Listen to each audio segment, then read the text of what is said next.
हाय दोस्तों, welcome back to my channel.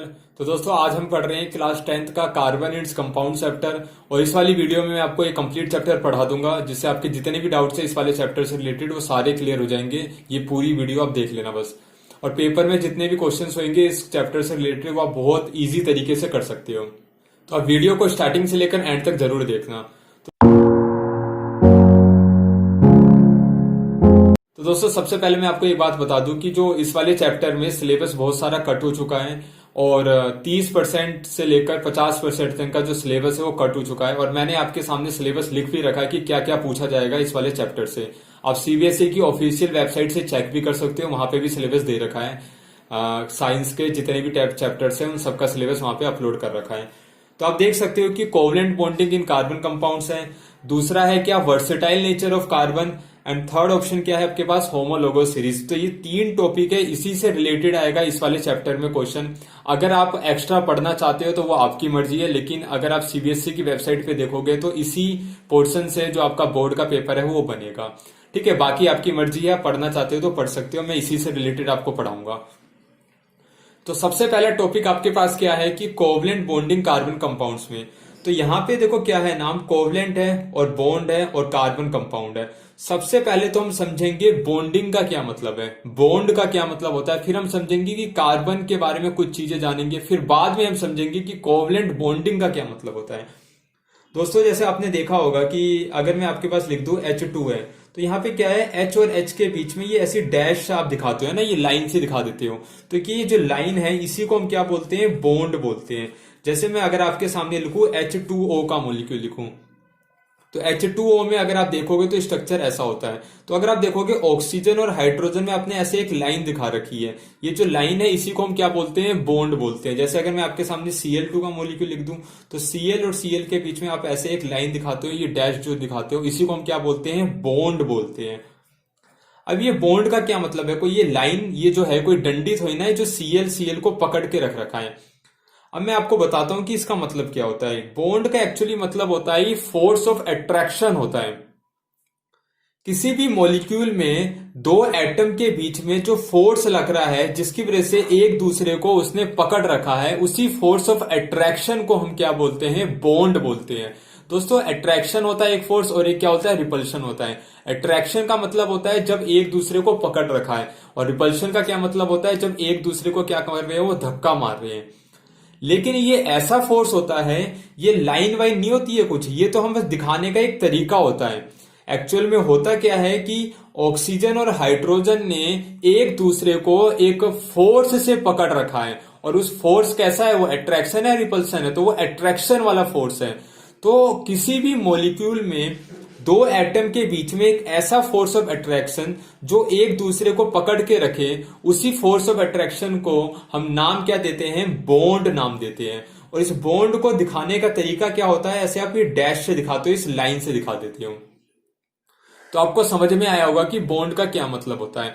अब ये बॉन्ड की सबसे पहले मैं आपको डेफिनेशन लिख देता हूं, फिर मैं आपको बताता हूं कि बॉन्ड एक्चुअली बनता कैसे है। ठीक है, तो सबसे पहले हम बॉन्ड की डेफिनेशन पढ़ते हैं। तो क्या लिखेंगे, it is a type of intermolecular force of attraction, intermolecular force of attraction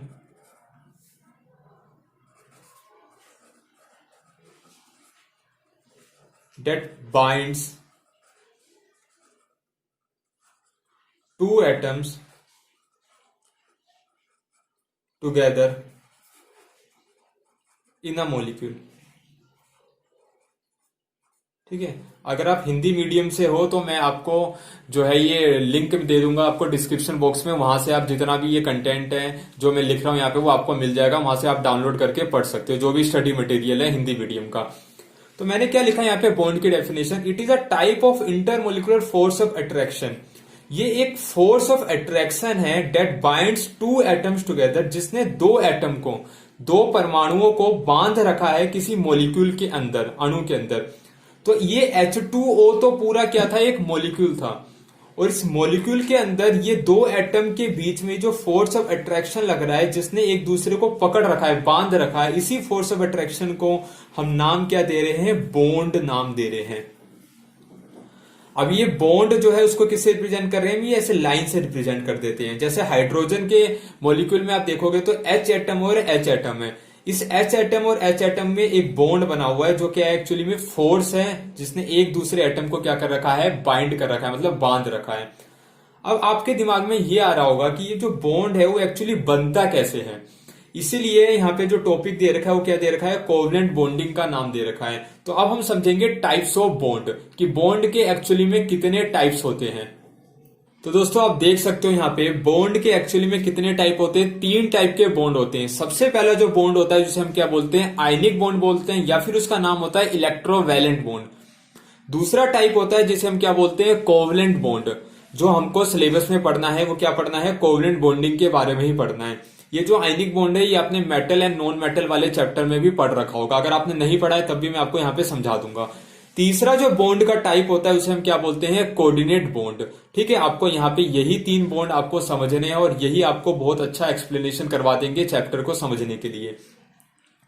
अब दोस्तों मैं आपको बता दूं कि जो कोवलेंट बॉन्ड है उसके भी 2 टाइप होते हैं। एक होता है पोलर कोवलेंट बॉन्ड और एक होता है नॉन पोलर कोवलेंट बॉन्ड। ठीक है, ये किसके टाइप है, कोवलेंट बॉन्ड के टाइप है। पोलर कोवलेंट बॉन्ड, सी भी लिख देता हूं मैं, covalent bond, non polar covalent bond. सबसे पहले हम समझते हैं आयनिक बॉन्ड का क्या मतलब होता है। तो आयनिक बॉन्ड में आपको समझा दूं कि आयनिक बॉन्ड बनेगा किसके बीच में, मेटल और नॉन मेटल के बीच में बनता है। ठीक है दोस्तों, आयनिक बॉन्ड जो बनेगा वो किसके बीच में बनेगा, मेटल और नॉन मेटल के बीच में बनेगा। अब मेटल और नॉन मेटल के बीच में ये कैसे बनता है तो मैं आपको समझाता हूं। मान लिया हमारे पास एक मेटल है सोडियम और एक नॉन मेटल है, मेरे पास क्या है, Cl है। अब होता क्या है, सोडियम क्या करता है, अपना एक इलेक्ट्रॉन डोनेट कर देता है, Na+ और एक इलेक्ट्रॉन दे दिया इसने, और Cl ने उसी इलेक्ट्रॉन को क्या करा, एक्सेप्ट कर लिया। Na ने ये जो इलेक्ट्रॉन दिया है Cl ने उसको क्या करा, एक्सेप्ट करके उस पर क्या आ गया, माइनस चार्ज आ गया। ध्यान देने वाली बात आपको यहाँ पे ये है कि जब भी कोई इलेक्ट्रॉन देगा तो उस पर आएगा प्लस चार्ज, और जब भी कोई इलेक्ट्रॉन को एक्सेप्ट करेगा मतलब गेन करेगा तो उस पर क्या आएगा, माइनस चार्ज आएगा। अब यहां से सोडियम से बना Na+ जिसे हम बोल रहे हैं कटाइन, और यहां Cl से क्या बना, Cl- जिसे हम क्या बोल रहे हैं, अनाइन बोल रहे हैं। तो मेटल क्या बनाता है, कटाइन, और नॉन मेटल क्या बनाता है, अनाइन। अब ये जो Na+ है और ये जो Cl- है, देखो प्लस और माइनस में हमेशा क्या होता है, अट्रैक्शन होता है। तो ये आपस में क्या करने लग जाएंगे, अट्रैक्शन करने लग जाएंगे। अट्रैक्शन की वजह से इन दोनों के बीच में एक बॉन्ड बन जाएगा, मतलब एक फोर्स ऑफ अट्रैक्शन से एक दूसरे को बाइंड कर लेंगे। ये जो बॉन्ड बन गया NaCl, इसी बॉन्ड को हम क्या बोल देंगे, आयनिक बॉन्ड बोल देंगे। तो ये जो आयनिक बॉन्ड बना एक्चुअली में वो कैसे बना, इलेक्ट्रॉन के ट्रांसफर करने की वजह से बना। ये Na ने क्या करा, Cl को एक इलेक्ट्रॉन दे दिया तो Na+ बना और Cl- बना। इन दोनों ने आपस में फोर्स लगा के बॉन्ड बना लिया। तो ये आयनिक बॉन्ड एक ऐसे टाइप का बॉन्ड है जिसमें एक मेटल दूसरे नॉन मेटल को इलेक्ट्रॉन डोनेट कर सकता है। तो आप बोल सकते हो कंप्लीट ट्रांसफर ऑफ इलेक्ट्रॉन्स की वजह से जो बॉन्ड बनता है उस बॉन्ड का नाम क्या होता है, आयनिक बॉन्ड होता है। और इस बॉन्ड में मेटल और नॉन मेटल इन्वॉल्व होते हैं।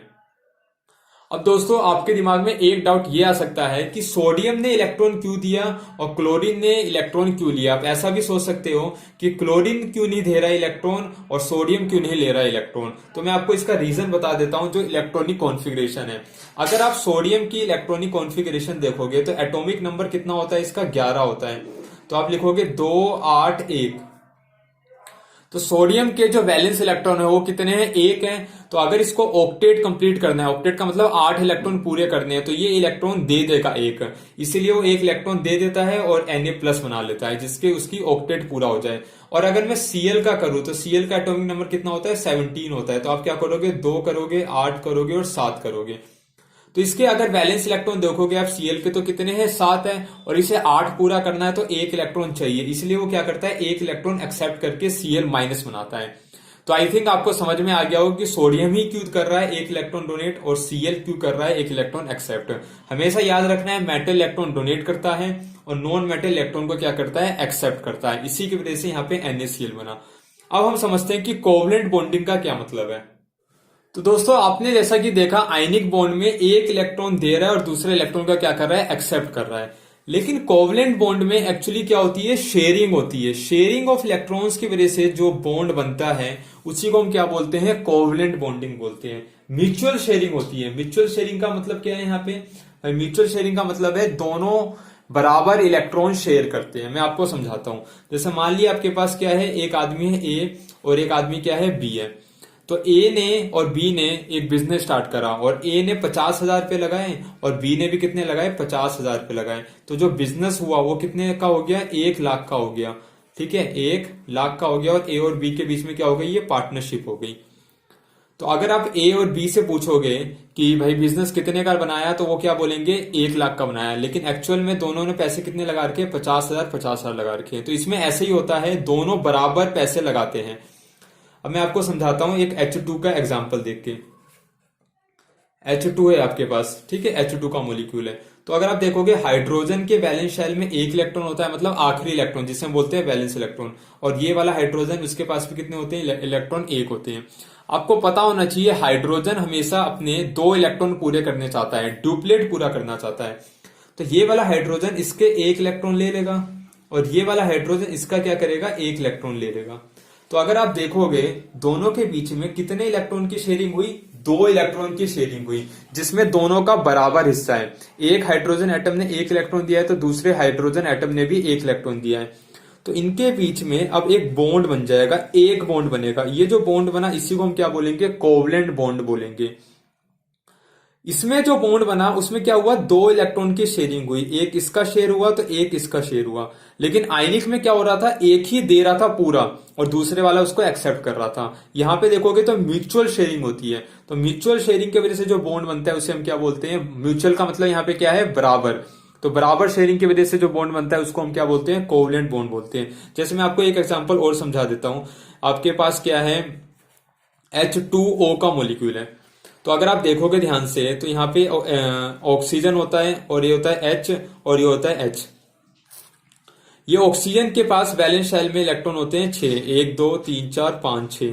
और हाइड्रोजन के पास कितने होते हैं, 1 होते हैं। और इस वाले हाइड्रोजन के पास भी कितने होंगे, 1 होंगे।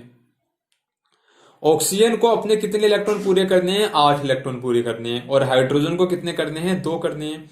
तो हाइड्रोजन ऑक्सीजन का कितने इलेक्ट्रॉन लेगा, आप खुद ही बताओ, 1 इलेक्ट्रॉन ले लेगा। और ये हाइड्रोजन भी इसका कितना ले लेगा, 1 इलेक्ट्रॉन ले लेगा। ठीक है, ऑक्सीजन के पास खुद कितने थे भाई, 6 इलेक्ट्रॉन थे, उसको पूरे कितने करने, 8 ऑक्टेट पूरा करना है। तो 1 इधर से लेगा, 1 इधर से ले लेगा। तो 6 तो अपने पास थे और 1 1 इसका ले लिया, तो टोटल कितने हो गए, इसके पास 8 हो गए। अब आप ये बताना मेरे को कितने कितने इलेक्ट्रॉन की शेयरिंग हुई है। अगर आप ध्यान से देखोगे तो इस वाले ऑक्सीजन और हाइड्रोजन में 2 इलेक्ट्रॉन की शेयरिंग हुई, जिसमें से 1 ऑक्सीजन का आया, 1 हाइड्रोजन का आया।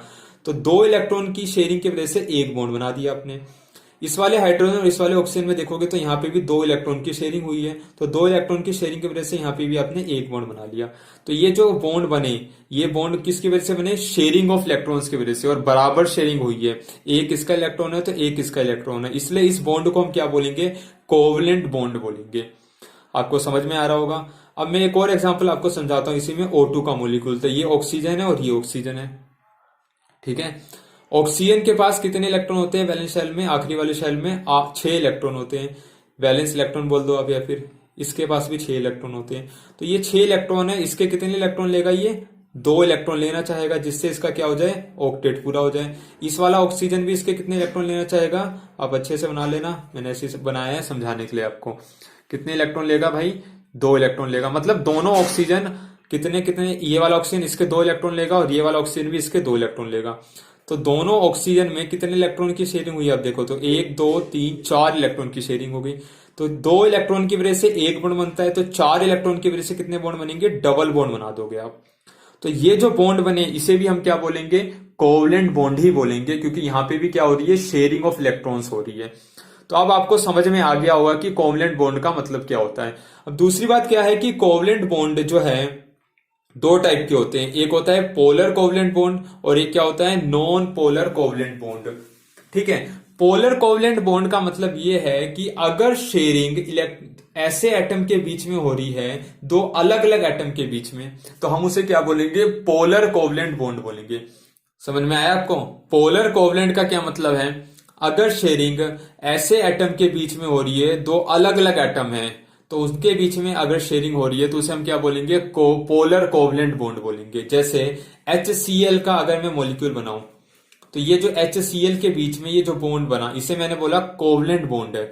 लेकिन भाई ये कैसा कोवलेंट बॉन्ड है, पोलर कोवलेंट बॉन्ड है या नॉन पोलर कोवलेंट बॉन्ड है? तो भाई ये कैसा बॉन्ड है, पोलर कोवलेंट बॉन्ड है, क्योंकि ये दो अलग अलग एटम है। ठीक है, नॉन पोलर में क्या हो जाएगा, नॉन पोलर का मतलब है दोनों एटम क्या होने चाहिए, सेम होने चाहिए। अगर दो सेम सेम एटम के बीच में शेयरिंग ऑफ इलेक्ट्रॉन्स हो रही है तो उसे, उस कोवलेंट बॉन्ड को हम क्या बोलेंगे, नॉन पोलर कोवलेंट बॉन्ड बोलेंगे। जैसे आप देख सकते हो हाइड्रोजन हाइड्रोजन के बीच में जो कोवलेंट बॉन्ड बना है इसे हम क्या बोलेंगे, नॉन पोलर कोवलेंट बॉन्ड बोलेंगे। ऑक्सीजन ऑक्सीजन सेम एटम है, इसलिए इसके बीच में जो कोवलेंट बॉन्ड बने इसको भी क्या बोलेंगे, नॉन पोलर कोवलेंट बॉन्ड बोलेंगे। लेकिन अगर आप यहाँ पे देखो OH है तो ये कोवलेंट बॉन्ड कैसा बनाया था हमने, ये पोलर है या नॉन पोलर है? तो दो अलग अलग एटम है, तो दो अलग एटम के बीच में जो बॉन्ड बनता है उसे हम क्या बोलते हैं, पोलर कोवलेंट बॉन्ड बोलते हैं। तो आई थिंक आपको ये सारा समझ में आ गया होगा कि कोवलेंट बॉन्ड बनता कैसे है और कोवलेंट बॉन्ड में जो टाइप है पोलर कोवलेंट बॉन्ड और नॉन पोलर कोवलेंट, उसका क्या मतलब है, मैंने आपको डिटेल में समझा दिया। एक लास्ट टाइप है जिसे हम क्या बोलते हैं, कोऑर्डिनेट बॉन्ड बोलते हैं, जो इतना आपके काम का नहीं है, बस आप थोड़ा सा जान लो। कोऑर्डिनेट बॉन्ड में होता क्या है कि यहाँ पे शेयरिंग होती है। जैसे मान लिया दो एटम है आपके पास, शेयरिंग यहाँ पे भी होगी, कोवलेंट बॉन्ड में भी शेयरिंग होती थी। लेकिन कोवलेंट बॉन्ड में कैसी शेयरिंग होती थी, म्यूचुअल शेयरिंग, मतलब दोनों बराबर इलेक्ट्रॉन शेयर करते थे। लेकिन कोऑर्डिनेट बॉन्ड में क्या होता है कि एक बंदा शेयर करेगा लेकिन एक्सेप्ट शेयर दोनों करेंगे। मतलब ए जो है इसको दे रहा है इलेक्ट्रॉन, ए ने 2 इलेक्ट्रॉन इसको दिए लेकिन शेयर दोनों ने कर लिए। इसमें क्या था, एक इलेक्ट्रॉन दे रहा था आयनिक बॉन्ड में और दूसरे वाला एक्सेप्ट कर रहा था। लेकिन एक यहाँ पे शेयर करता है लेकिन दोनों शेयर करेंगे। यहाँ पे क्या है, ए ने 1 इलेक्ट्रॉन दिए और इसको आप एरो से दिखा दोगे। ठीक है, ए के पास 2 इलेक्ट्रॉन थे, इसने दोनों में बांट दिए, ए ने भी ले लिए और बी ने भी ले लिए। मतलब यहाँ पे एक बंदे ने दिए लेकिन शेयर किसने करे, दोनों ने करे। अगर दोनों बराबर शेयरिंग करेंगे तो कोवलेंट बॉन्ड बोलेंगे। लेकिन एक बंदा देके, ठीक है, मतलब एक एटम देके और दोनों शेयरिंग कर ले तो ऐसे बॉन्ड को हम क्या बोलेंगे, कोऑर्डिनेट बॉन्ड बोलेंगे। और इसको हम किससे दिखाते हैं, एरो से दिखाते हैं। ये ज्यादा आपके काम का नहीं है, बस आपको थोड़ा पता होना चाहिए कोऑर्डिनेट बॉन्ड। और इसका दूसरा नाम होता है डेटिव बॉन्ड भी बोलते हैं इसे। ठीक है, डेटिव बॉन्ड। तो अब ये सारा कुछ मैंने आपको समझा दिया कोवलेंट बॉन्ड का। मैं आपको एक इसमें एग्जांपल और समझा देता हूं CH4 का मॉलिक्यूल, कि CH4 में कैसे बनेगा, जो आपके थोड़ा काम आ सकता है। देखो यहाँ पे आप कार्बन बनाओ, यहाँ पे जो कम होता है नंबर में, जैसे कार्बन यहाँ पे क्या है, 1 एटम है, तो आप क्या करो, कार्बन को 1 बना दो यहाँ पे। और फिर हाइड्रोजन कितने हैं, 4 है, तो हाइड्रोजन को ऊपर नीचे आप दिखा दो।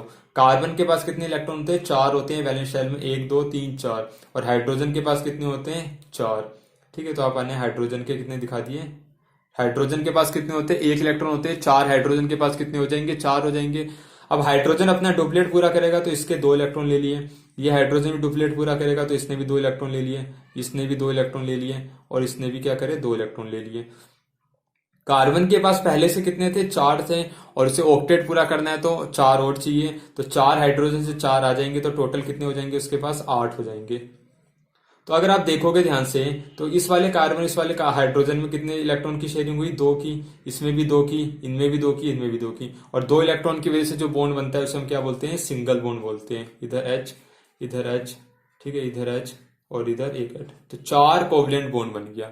ठीक है, अब ये बताओ कोवलेंट बॉन्ड जो ये बना, ये कैसा बना, पोलर बना या नॉन पोलर बना? तो दोनों अलग अलग एटम है, तो इसे आप क्या बोलोगे, पोलर कोवलेंट बॉन्ड बोलोगे। तो यहाँ पे बिल्कुल डिटेल में मैंने आपको समझा दिया बॉन्ड। अब जो हमारा नेक्स्ट टॉपिक है जिसे क्या बोल रहे हैं, वर्सेटाइल नेचर ऑफ कार्बन, वो समझते हैं। तो दोस्तों वर्सेटाइल नेचर ऑफ कार्बन का मतलब ये है कि कार्बन की क्या क्या खासियत है जो इसको अनोखा एटम बनाती है। तो दोस्तों सबसे पहले हम कार्बन के बारे में कुछ चीजें जानते हैं, फिर उसके बाद आपको खुद ही समझ में आ जाएगी कि कार्बन को हम क्या बोलते हैं, वर्सेटाइल क्यों बोलते हैं। वर्सेटाइल का मतलब आप समझ सकते हो, जैसे एक एक्टर है तो एक्टर वो एक्टिंग तो करता है, डांसिंग भी करता है, सिंगिंग भी करता है, पियानो भी बजाता है, तो उसके बाद बहुत सारी कला है, तो वर्सेटाइल हो गया। ऐसी कार्बन के पास भी बहुत सारी कला है, वो अलग अलग चीजें कर सकता है, चेन बना सकता है, ठीक है, अपनी वैलेंसी चार्ज शो कर सकता है, डबल बॉन्ड बना सकता है, ट्रिपल बॉन्ड बना सकता है। ये सारी क्या है, उसकी वर्सेटाइल नेचर है। तो कार्बन आपके पास जो है उसका एटॉमिक नंबर आप बताओ कितना होता है। तो कार्बन का एटॉमिक नंबर कितना होता है, 6 होता है। कार्बन का एटॉमिक नंबर 6 है, तो आप उसकी अगर इलेक्ट्रॉनिक कॉन्फ़िगरेशन करोगे तो इलेक्ट्रॉनिक कॉन्फ़िगरेशन कितनी हो जाएगी, 2 और 4 हो जाएगी। जो लास्ट में बचते हैं इलेक्ट्रॉन उसे हम क्या बोलते हैं, वैलेंस इलेक्ट्रॉन। तो अगर आपसे कोई पूछ रहा है कार्बन के वैलेंस इलेक्ट्रॉन कितने होंगे, तो आप क्या बोलोगे, कार्बन के वैलेंस इलेक्ट्रॉन कितने हो जाएंगे, 4 हो जाएंगे। और कार्बन की जो वैलेंसी है वो भी क्या हो जाएगी, 4 हो जाएगी। दोस्तों कार्बन की जो वैलेंसी है वो कितनी है, 4 है। और इसको अपना क्या करना है, ऑक्टेट पूरा करना है। तो ऑक्टेट पूरा करने के लिए क्या करेगा, 4 इलेक्ट्रॉन किसी से लेगा, इसलिए इसकी हम वैलेंसी क्या बोल रहे हैं, 4 बोल रहे हैं। वैलेंसी का मतलब होता है combining capacity of an element. अब कार्बन क्या बॉन्ड बना सकता है, टोटल 4 बॉन्ड बना सकता है, इसलिए हम कार्बन को क्या बोलते हैं, टेट्रावैलेंट बोलते हैं। ठीक है, टेट्रावैलेंट बोलते हैं, या फिर आप क्या बोल सकते हो, टेट्रावैलेंसी शो करता है कार्बन। टेट्रावैलेंट का मतलब क्या है, कार्बन कैन फॉर्म 4 बॉन्ड्स। अगर आपसे कोई पूछ रहा है कि कार्बन 4 बॉन्ड क्यों बना सकता है, तो क्योंकि उसकी वैलेंसी कितनी है भाई, 4 है। और ऑक्टेट पूरा करना है तो उसे 4 इलेक्ट्रॉन चाहिए, इसलिए वो कितने इलेक्ट्रॉन बनाएगा, कितने बॉन्ड बनाएगा, 4 बॉन्ड बनाएगा। इसलिए हम कार्बन को क्या बोलते हैं, टेट्रावैलेंट। तो सबसे पहला जो वर्सेटाइल नेचर है कार्बन का वो यही है कि carbon is tetravalent, it can form 4 bond. अब वो जो 4 बॉन्ड है वो सिंगल भी हो सकते हैं, डबल भी हो सकते हैं, और क्या हो सकते हैं, ट्रिपल भी हो सकते हैं। दूसरी बात जो होती है कार्बन की, carbon can form catenation. Catenation का क्या मतलब है, कैटिनेशन का मतलब है कि कार्बन क्या बना सकता है, चेन बना सकता है, अपने साथ जुड़ के एक लंबी सी चेन बना सकता है, जो स्ट्रेट भी हो सकती है और स्ट्रेट नहीं भी हो सकती है। तो अब देखोगे ध्यान से, इस कार्बन और इस कार्बन, फिर कार्बन कार्बन जुड़ते जुड़ते कितनी लंबी सी चेन बन गई। ये जो चेन बनाने की जो कला है कार्बन की, उसी को हम क्या बोलते हैं, कैटिनेशन बोलते हैं। ठीक है, तो कैटिनेशन का क्या मतलब है, the self linking power of a carbon to form long chain. Carbon की खुद से खुद जुड़ने की जो पावर है चेन बनाने के लिए, उसी पावर को हम क्या बोलते हैं, कैटिनेशन। में डेफिनेशन लिख देता हूं कि the self linking power of carbon to form long chain is called catenation। ठीक है, यहां पे अगर आप ध्यान से देखोगे तो कार्बन और कार्बन के बीच में कितने बॉन्ड बना रखे हैं, 1 बॉन्ड बना रखे हैं। तो इस कार्बन ने 1 बॉन्ड बना रखा है, और मैंने आपको क्या बोला, कार्बन हमेशा कितने बॉन्ड बनाएगा, 4 बॉन्ड बनाएगा, क्योंकि वो टेट्रावैलेंट है, क्योंकि वो वैलेंसी उसकी 4 है। तो इस कार्बन के पास 3 बॉन्ड और बनेंगे, वो 3 बॉन्ड आप क्या बनाओगे, उसके हाइड्रोजन बना दोगे। तो देखो इस कार्बन के टोटल कितने बॉन्ड होंगे, 4 बॉन्ड हो गए। आपको हमेशा याद रखना है कि कार्बन हमेशा 4 बॉन्ड बनाएगा। इस वाले कार्बन ने कितने बॉन्ड बना रखे, तो देखो 1 2 और कितने बनाएगा, 2 और बॉन्ड बनाएगा। इस वाले कार्बन ने भी ऐसी 2 बना रखे, तो 2 हाइड्रोजन आप दे दोगे। तो ऐसे करके आप हर कार्बन को हाइड्रोजन दे सकते हो अकॉर्डिंग टू कि कितने कार्बन ने बॉन्ड बना रखे हैं। तो ये जो नेचर है कार्बन का, ये सबसे ज्यादा वर्सेटाइल है कि कार्बन कैटिनेशन की प्रॉपर्टी को शो करता है, अपने साथ जुड़ के एक लॉन्ग चेन बना सकता है। आपसे पेपर में ये भी पूछा जाता है कि कार्बन लॉन्ग चेन क्यों बनाता है, कोई और एलिमेंट क्यों नहीं बना सकता। तो उसका रीजन आप क्या दोगे कि कार्बन और कार्बन के बीच में जो ये बॉन्ड बनता है, ये जो कोवलेंट बॉन्ड बनता है, क्योंकि सेम एटम है और शेयरिंग ऑफ इलेक्ट्रॉन्स है यहाँ पे, तो ये जो बनता है कैसा है बताओ, पोलर है नॉन पोलर है इन दोनों के बीच में, तो आप बोलोगे ये नॉन पोलर है, क्योंकि दोनों क्या है, सेम है। तो ये जो बॉन्ड बनता है ये कार्बन कार्बन के बीच में, इसकी जो स्ट्रेंथ होती है वो बहुत ज्यादा होती है। तो कार्बन और कार्बन की बॉन्ड स्ट्रेंथ की वजह से ये जो कार्बन है वो कैटिनेशन की प्रॉपर्टी को शो करके एक लॉन्ग चेन बना सकता है। तो सबसे पहला जो रीजन अगर आपको देना है कि कार्बन कैटिनेशन की प्रॉपर्टी को क्यों शो करता है, तो आप क्या बोलोगे, due to strong bond of carbon and carbon. ठीक है, या फिर क्या बोल सकते हो, due to strong bond energy. ठीक है, यहां पे आप एनर्जी भी लगा सकते हो, बॉन्ड एनर्जी या स्ट्रेंथ बोल सकते हो, due to strong bond energy of carbon carbon bond. और दूसरा रीजन आपको मैंने पहले ही बता दिया कि carbon is tetravalent. Carbon tetravalent है, इसलिए वो लॉन्ग चेन बना सकता है जुड़ जुड़ के।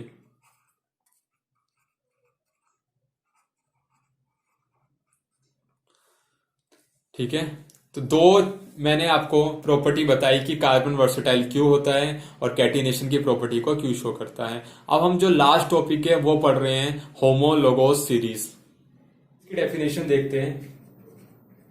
The series of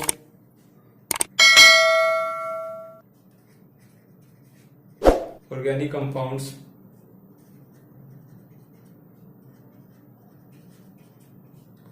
in which adjacent member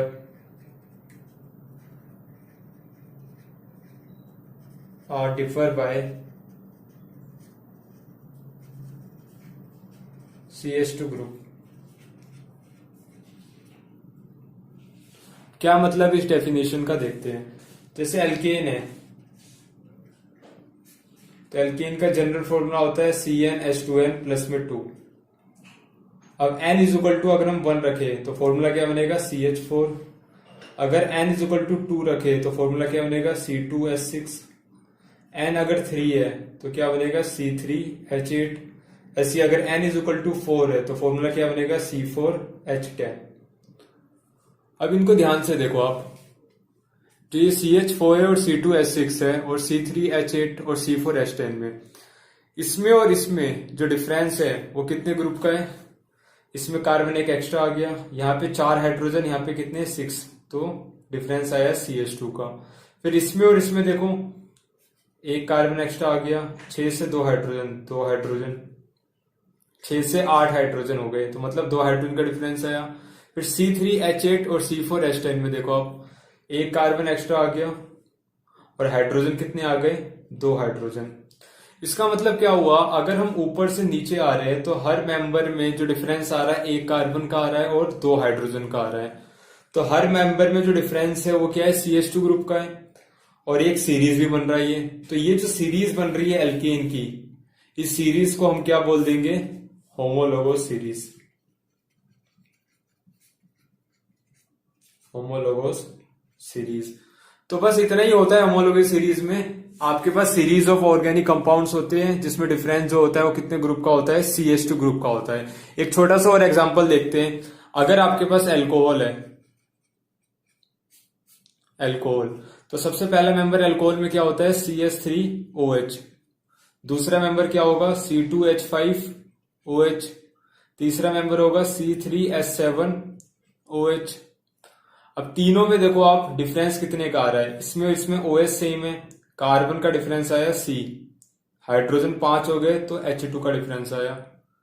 इसमें देखो कार्बन 3 हो गए 2 से तो C का चेंज आया और हाइड्रोजन 5 से 7 हो गए तो 2 हाइड्रोजन का चेंज आया। इसका मतलब इसमें भी अगर ऊपर से नीचे जा रहे हैं तो कितने का डिफरेंस आ रहा है, CH2 ग्रुप का आ रहा है डिफरेंस। तो ये जो सीरीज ऑफ कंपाउंड बन रही है अल्कोहल की, ये जो सीरीज ऑफ कंपाउंड्स बन रही है, इस सीरीज को हम क्या बोलेंगे, होमोलोगस सीरीज। तो बहुत सिंपल है, जितने भी ऑर्गेनिक कंपाउंड्स के जो फंक्शनल ग्रुप होते हैं अगर आप उनकी सीरीज बना के देखो तो हर मेंबर के बीच में डिफरेंस जो होगा वो कितने का होगा, CH2 ग्रुप का होगा। इसी की वजह से जो सीरीज बन जाती है उसको हम क्या बोलते हैं, homologous series. Thank you guys.